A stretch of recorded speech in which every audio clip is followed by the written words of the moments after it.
नमस्कार, आप देख रहे हैं रोहित पत्रिका और मैं हूं आपके साथ सलमान पठान। चलिए शुरू करते हैं इस वक्त की बड़ी खबर के साथ। एसएन मेडिकल कॉलेज जोधपुर के पीजी छात्र डॉक्टर राकेश बिश्नोई की आत्महत्या मामले ने अब राजनीतिक और सामाजिक रूप ने तूल पकड़ लिया है।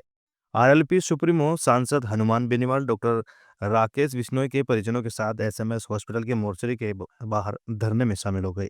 उनके साथ धरने में यूथ कांग्रेस प्रदेशाध्यक्ष संगरिया विधायक अभिमन्यु पुनिया, जयपुर ग्रामीण कांग्रेस सांसद प्रत्याशी अनिल चोपड़ा, प्रदेशाध्यक्ष एनएसयूआई राजस्थान विनोद जाखड़, राजस्थान विश्वविद्यालय आरयूएसयू अध्यक्ष निर्मल चौधरी एवं बड़ी तादाद में छात्र एवं युवा मौजूद रहे। सांसद हनुमान बेनीवाल का कहना है कि उनकी और तमाम युवाओं की मांग यह है कि परिजनों की मांगों को माना जाए। उनका इस धरने में शामिल होने में कोई राजनीतिक फायदा नहीं। इस युवा के साथ जो हुआ वो बहुत ही दुख की बात है। अगर सरकार ने परिजनों की मांग को नहीं माना तो ये सारे युवा मुख्यमंत्री आवास का घेराव करेंगे और आगे सांसद खुद चलेंगे। आप देख सकते हैं मेरे पीछे प्रशासन जो है भारी तादाद में मौजूद है। काफ़ी सारे यहाँ पर गाड़ियाँ खड़ी हुई हैं पुलिस की और हर तरह की सिचुएशन को कंट्रोल करने की कोशिश की जा रही है। एसएमएस मोर्चरी के बाहर का ये मामला है जहाँ पर छात्र संगठन और जो नेता हैं, एमएलए हैं, वो धरना दिए हुए बैठे हुए हैं। आप मेरे पीछे देख सकते हैं कितने तादाद में पुलिस वाले मौजूद हैं। प्रशासन हर तरह की सिचुएशन को कंट्रोल करने की कोशिश कर रहा है। पड़ते हैं और मिलिट्री और पुलिस से नहीं डरते। वो अपने नेता को अपना भाई मानते, परिवार मानते। मैं भी आपको आश्वस्त करता हूँ, कभी आपको धोखा नहीं दूंगा। सत्ता में आपकी एंट्री कराऊंगा, सबको मौका मिलेगा। एक दूसरे को साथ लेके चलना है, नशे की प्रवृत्ति से दूर लेके हमारे छोटे भाई कैसे कामयाब हो, किस तरह हम सत्ता के अंदर इतनी तादाद के अंदर सरकारी नौकरियों में आ जाए कि हमें इस तरह दूसरे राकेश के लिए कोई अगर सही नहीं हो, ईश्वर करे वो भी जाए, कोई हमारे समाज में किसान में कोई दूसरा, तो इस तरह 7 दिन सड़क पर नहीं बैठना पड़े। इस बात का हम परमानेंट इलाज आज करके जाएंगे। हम आज जो करके जाएंगे वो राजस्थान में एक मिसाल साबित होगी कि एक तरफ सरकार कह रही है वो बैठे हैं, हम बात नहीं करेंगे, हम कह रहे हम तो यहीं बैठे हैं। बात तुम्हें करनी ही पड़ेगी, परिजनों से बात करो और तुम्हारी मांगे मनवा के दम लेंगे। भाइयों, सबको आपको धन्यवाद कि 7 दिन से आज तो मैं देख रहा था किस तरह भीग रहे थे आप लोग, 5-5, 7-7 घंटे से भीग रहे थे, उसी शर्ट को सुखा रहे थे, उसी को वापस करने। मैं तो कमरे में जाके बैठ गया था, मुझे पता बाहर भीग रहे थे। और 7 दिन से मैं देख रहा हूँ और कई ऐसे चेहरे हैं जिन्हें मैं 60 दिन से देख रहा हूँ। 60 दिन से शहीद स्मारक को, यहाँ जाने के बाद शहीद स्मारक सदन तक लड़ाई लड़ेगा। भाइयों, मुझे दुख इस बात का है कि देर सवेर अंधेरे में भी परिजनों से मिल जाते इधर आके। कौन रोक रहा था मंत्री को? कल यहाँ का गृह राज्य मंत्री एक पीड़ित से मिल, यही हमेशा 70 साल से दुर्भाग्य राजस्थान का रहा। इसलिए भाइयों, मैं इतना इस मौके पे कहूंगा कि हम कोई राजनीतिक रोटी सेकने यहाँ पे नहीं आए।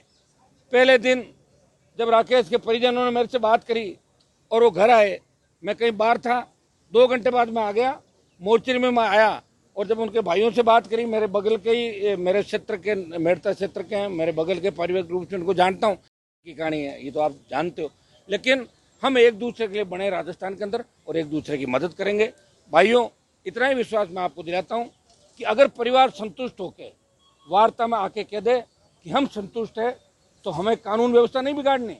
परिवार को जो पिछले 7 दिन से इस मोर्चरी के पार बैठा है, इस परिवार को न्याय के लिए प्रदेश के कोने कोने से आज नौजवान यहाँ इस धरना स्थल पर आया है। हम सब लोग, हनुमान बेनीवाल जी, निर्मल चौधरी जी, अभिमन्यु पुनिया जी, सब लोग पिछले 4 दिन से इस धरने के अंदर देख रहे हैं। प्रदेश के अंदर प्रत्येक वर्ग का व्यक्ति आंदोलित है। सरकार का कर्तव्य बनता है कि कैसे इन सभी वर्ग के लोगों को संतुष्ट किया जाए। जब ये सरकार 1.5 साल पहले चुनकर आई थी, तब इन्होंने नौजवानों से वादे किए थे, 36 कौम के लोगों से वादे किए थे। और एक प्रदेश का मुखिया जब शपथ लेता है तो उसका परम कर्तव्य होता है कि वो प्रदेश की जनता को सहूलियत दे, प्रदेश की जनता को खुशहाल रखे, उन्हें संतुष्ट रखे। आज इस धरने में मैं पूछना चाहता हूं प्रदेश के मुखिया से, पिछले 7 दिन से भाई राकेश न्याय की लड़ाई को लेकर इस मुर्दाघर के बाहर पूरा परिवार बैठा है और उनकी पार्थिव देह मुर्दाघर घर के अंदर पड़ी है। मैं पूछना चाहता हूं, राकेश के गांव के अंदर उनकी बूढ़ी माँ जो 70 साल से ज्यादा की है, वो 7 दिन से अपने इस पोते की, लेकिन ये सरकार सुनने को तैयार नहीं है। और जब न्याय की बात हनुमान जी और हम सब ने की तो इस सरकार ने केस मुकदमे लगाने के लिए हम सबको डराने का प्रयास किया। लेकिन मैं कहना चाहता हूं, हम सब लोग छात्र राजनीति से यहाँ तक पहुंचे हैं, राजस्थान विश्वविद्यालय की छात्र राजनीति करके यहाँ तक पहुंचे हैं। हमने कई केस मुकदमे झेले हैं, कई बार पुलिस की लाठियां खाई है, कई बार जेल गए हैं। अगर ये सरकार चाहती है टकराव तो ये नौजवान तैयार है। हम सब लोग झुकने वाले लोग नहीं है। यहाँ जो बैठा है वो जिंदा कौम के लोग हैं। हम हमारा अधिकार लेना जानते हैं। और मैं इस सरकार को कहना चाहता हूँ, हमारा प्रतिनिधि मंडल वार्ता के लिए गया है। अगर परिवार संतुष्ट आने वाले कुछ घंटों में नहीं होता है तो ये नौजवान अब ज्यादा देर इस धरने में बैठेगा नहीं। हम सब लोग कुछ करने का काम करेंगे और इस गूंगी बरी सरकार को जगाने का काम करेंगे। हम सब लोग जनप्रतिनिधि लोग हैं। यहाँ पर सांसद हनुमान जी बैठे हैं। मैंने जयपुर ग्रामीण से चुनाव लड़ा है, लाखों लोगों ने मुझे वोट दिए हैं।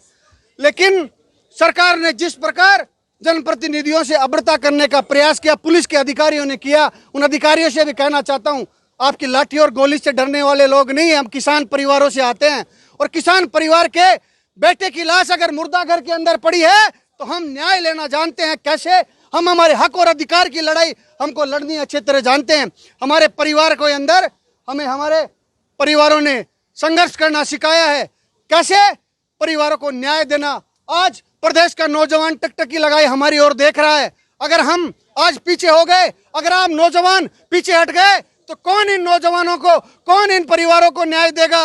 ये सरकार सो चुकी है। ये सरकार चाहती है कि बाठा और गोली और लाठी से इन नौजवानों को दबा देंगे, लेकिन ये नौजवान दबने वाला नहीं है।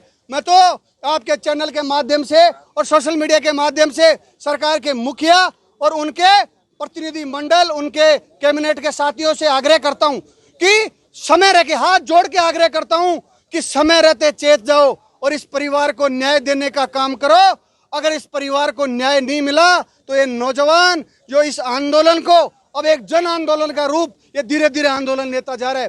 ये हजारों के अंदर जो आज नौजवान दिख रहा है, ये आने वाले समय में लाखों की संख्या होगी। और अगर सरकार की कानून व्यवस्था बिगड़ती है तो उसका जिम्मेदार प्रदेश का मुखिया होगा। ये बात इस सोशल मीडिया के माध्यम से मैं कहना चाहता हूं। आप अति शीघ्र, हमारा प्रतिनिधि मंडल वार्ता के लिए गया है। आप हमारे प्रतिनिधि मंडल से मैं आपको बताना चाहता हूं, परिवार कोई ये नहीं करा कि हमारे परिवार के किसी व्यक्ति को आप कलेक्टर लगाओ, हमें करोड़ों रुपए का चंदा दो। परिवार ये बात नहीं करा। परिवार ये कह रहा है कि जिस व्यक्ति की वजह से राकेश की हत्या हुई, उस व्यक्ति के खिलाफ कार्रवाई हो, उसे पद से हटाया जाए। लेकिन ये सरकार ये सुनने को तैयार नहीं है। परिवार कह रहा है कि अभी 1 साल पहले राकेश की शादी हुई थी, जिस जश्न के माहौल में उनकी पत्नी को उस हत्यारे ने विधवा करने का काम किया है। उस पत्नी को सरकारी नौकरी मिले, परिवार को उचित मुआवजा मिले। और जिन अधिकारियों ने इस धरने पे आके 4 दिन पहले परिवार से अभद्रता करने का प्रयास किया, इस परिवार का, राकेश का एक बड़ा भाई भारतीय सेना में है और एक छोटा भाई राजस्थान पुलिस में है। मुझे अच्छी तरह याद है, मैं इस धरने पे बैठा था, पुलिस के अधिकारियों ने आके उनसे न्यूसेंस करने का प्रयास किया, उनकी कॉलर खींचने का प्रयास किया, हम जनप्रतिनिधियों से दुर्व्यवहार करने का प्रयास किया। इन वांगों पे अगर सरकार हमारी बात सुनने को तैयार है तो अति शीघ्र इस परिवार की बात सुनकर न्याय देने का काम करे। फिलहाल इस खबर में इतना ही। देश और दुनिया की तमाम बड़ी खबरों से अपडेट रहने के लिए देखते रहिए रोहित पत्रिका। धन्यवाद।